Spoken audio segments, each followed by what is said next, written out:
اس کے علاوہ جو ہم نے عمران خان کو جو میری بہنیں آ کے بتا رہی ہیں، جس میں اس لیے ہم آپ کو اتنے خوش نظر آ رہے ہیں، جب ہمارا بھائی خوش ہوتا ہے تو ہم اس سے بھی زیادہ خوش ہوتے ہیں۔ اس کے علاوہ انہوں نے عمران خان کو بتایا سلیمان قاسم کے انٹرویو کے بارے میں، ان کو بتایا کہ 20 ملین سے زیادہ لوگ اس کو دیکھ چکے ہیں، اور انہوں نے جب بتایا کہ وہ انہوں نے کیا باتیں کر رہے تھے، تو کہ جو کچھ آپ نے ان کو نصیحتیں کی یا ان کو وہ انہوں نے آگے اس انٹرویو میں بتایا۔ تو ڈاکٹر عظمیٰ اور نورین نیازی یہ بتا سکتی ہیں، جو میں سن کے اس لیے ہم خوش ہیں، کہتے وہ اتنے خوش ہوئے، میرے خیال میں کسی باپ کے لیے اس سے بڑی کیا فخر کی بات ہو سکتی ہے کہ جو آپ، کیونکہ ہر ماں باپ کو پتا ہوتا ہے کہ بچوں کو جو بتایا پتہ نہیں ان کو یاد بھی ہے کہ نہیں، کیونکہ آپ سارا وقت انویسٹ کرتے ہیں ان کی تربیت میں۔ تو ماشاءاللہ ان کی تربیت بچوں کی، وہ اس پہ اتنے خوش تھے کہ، اور انہوں نے باری باری پوچھ رہے تھے کہ کیا کہا انہوں نے، اور بہت خوش تھے، اور بتایا کہ بچے اب ہمیں، کیونکہ ہم نے دیکھیں سیدھی سی بات ہے، ہم نے ہی روکا ہوا تھا بچوں کو یہاں آنے سے۔ میں نے ان کو کہا بچے ہمیں دھمکیاں دے رہے ہیں کہ ہم پاکستان آ رہے ہیں، تو وہ خوش ہو رہے تھے، لیکن کہتے ذرا دیکھ لینا یہاں کا ماحول کیا ہے۔ آج عمران خان نے 3-4 پوائنٹ پہ وضاحت کی ہے، اور پہلا پوائنٹ یہ ہے نون لیگ کے ساتھ مذاکرات۔ اس نے کہا کہ میں بالکل نون لیگ کے ساتھ مذاکرات نہیں کروں گا۔ انہوں نے کہا کہ میں نون لیگ کے ساتھ مذاکرات کبھی بھی سوچ بھی نہیں سکتا کرنے کے، کیونکہ یہ وہ پارٹی ہے جنہوں نے پاکستان کی کیا کہتے ہیں جو مورل ویلیوز ہیں نا وہ ختم کیے ہیں، یہاں کی اخلاقیات بالکل انہوں نے پاکستان کی جو بچی کچی تھی نا، جنہوں نے کتنے سالوں سے یہ اس پہ لگے ہوئے تھے ختم کرنے پہ، اب انہوں نے بالکل جو پچھلے 2 سال میں انہوں نے کیا ہے، کہتے ہیں میں ان سے بالکل بات نہیں کرنا چاہتا ہوں۔ انہوں نے اس کی یہ وضاحت کی کہ اس وقت حالات یہ ہیں کہ اگر آپ امر بن معروف کا انہوں نے میری بہنوں کو بتایا کہ دیکھو یہ کس لیے ضروری ہے، قرآن میں یہ لکھا ہوا ہے، کیوں لکھا ہوا ہے کہ آپ سچ کے ساتھ کھڑے ہو۔ کہتے پاکستان کے حالات اس وقت یہ ہیں کہ جو چور کے ساتھ کھڑا ہے، جتنا بڑا ڈاکہ مارتے اتنا بڑا عہدہ ملتا ہے، جو چوروں کے ساتھ کھڑا ہے اس کو معافی ہے، اور جن کو این آر او دیا جاتا ہے اگر وہ سچ کے خلاف کھڑے ہوتے ہیں۔ آج کل یہ حالات ہیں۔ جب 9 مئی کو لوگ سچ کے ساتھ کھڑے ہونے نکلے تھے، جب وہ ظلم کے خلاف کھڑے ہوئے تھے لوگ، اور صرف سڑک کے اوپر احتجاج کر رہے تھے، انہوں نے ان کا اگزامپل دیا یاسمین راشد اور اندلیب عباس کا، کہ ایک ہی گاڑی میں تھی، ایک نے پریس کانفرنس کر کے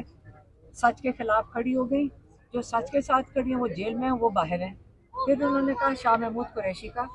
کہ وہ انسان کو پریشر یہ تھا کہ سائفر کے اوپر،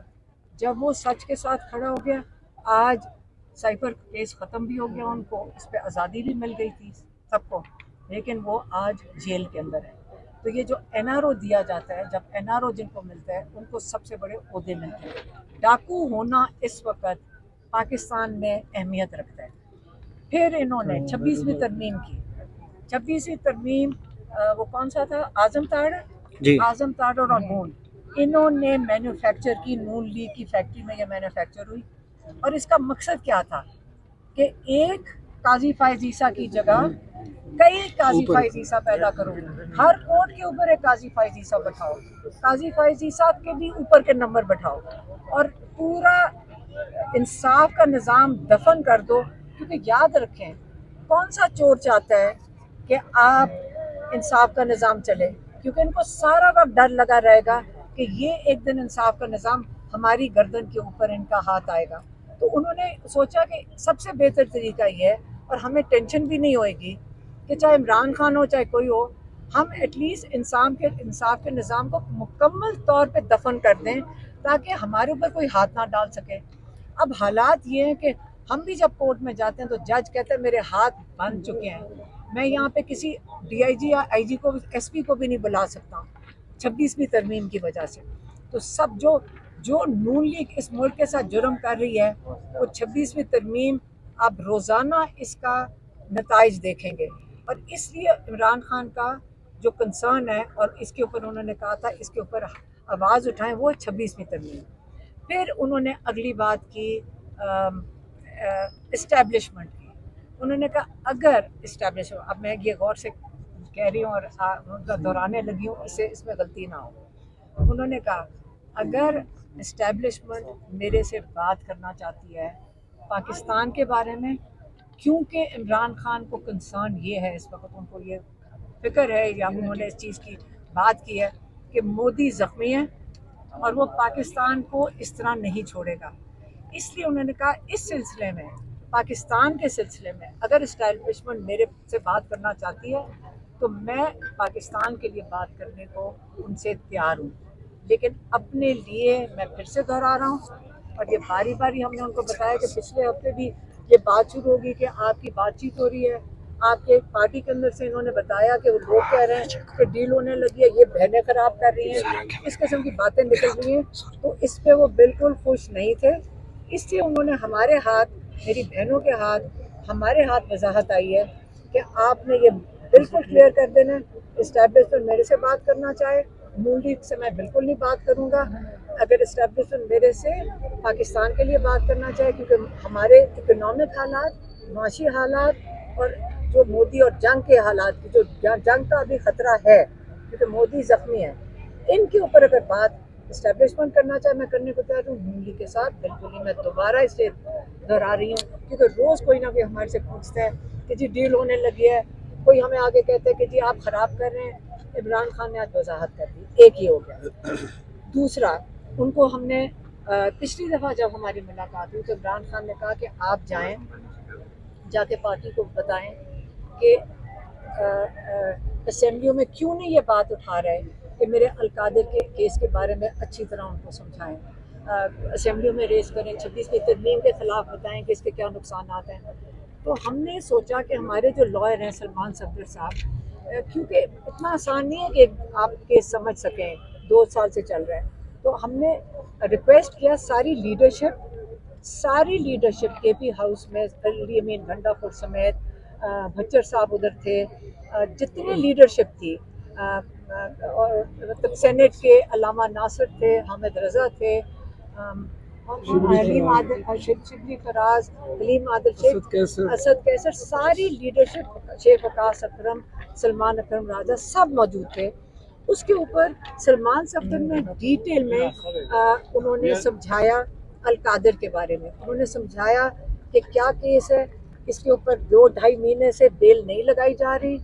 انہوں نے بتایا کہ کورٹ اس وقت عمران خان کی پٹیشن اس طرح دھکیل کے ہم اتنی مشکل سے بیل کی پٹیشن وہ ہیئرنگ نہیں لگی. اور یہ سن کر قیادت نے، اور ہم بھی اس پہ بڑے خوش تھے کیونکہ سب نے اس کے اوپر ڈسکس کیا، اور انہوں نے کہا کہ ہم سارے ایم ایل ایز اور ایم پی ایز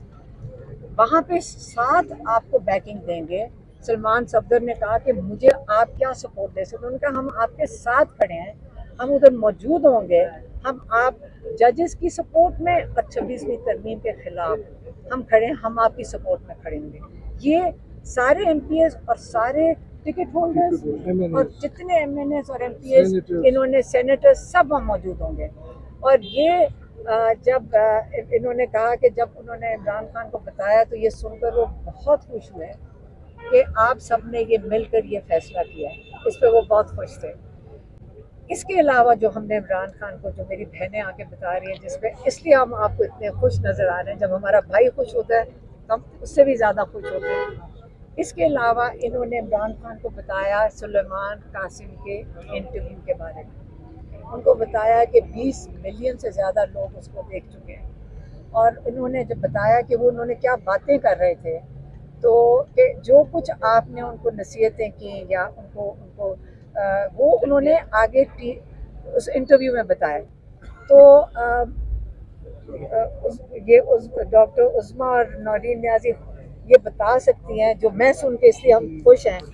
کہتے وہ اتنے خوش ہوئے، میرے خیال میں کسی باپ کے لیے اس سے بڑی کیا فخر کی بات ہو سکتی ہے کہ جو آپ، کیونکہ ہر ماں باپ کو پتا ہوتا ہے کہ بچوں کو جو بتایا پتہ نہیں ان کو یاد بھی ہے کہ نہیں، کیونکہ آپ سارا وقت انویسٹ کرتے ہیں ان کی تربیت میں. تو ماشاءاللہ ان کی تربیت بچوں کی، وہ اس پہ اتنے خوش تھے کہ اور انہوں نے باری باری پوچھ رہے تھے کہ کیا کہا انہوں نے، اور بہت خوش تھے اور بتایا کہ بچے اب ہمیں، کیونکہ ہم نے دیکھیں سیدھی سی بات ہے ہم نے ہی روکا ہوا تھا بچوں کو یہاں آنے سے. میں نے ان کو کہا بچے ہمیں دھمکیاں دے رہے ہیں کہ ہم پاکستان آ رہے ہیں، تو وہ خوش ہو رہے تھے لیکن کہتے ذرا دیکھ لینا یہاں کا ماحول کیا ہے.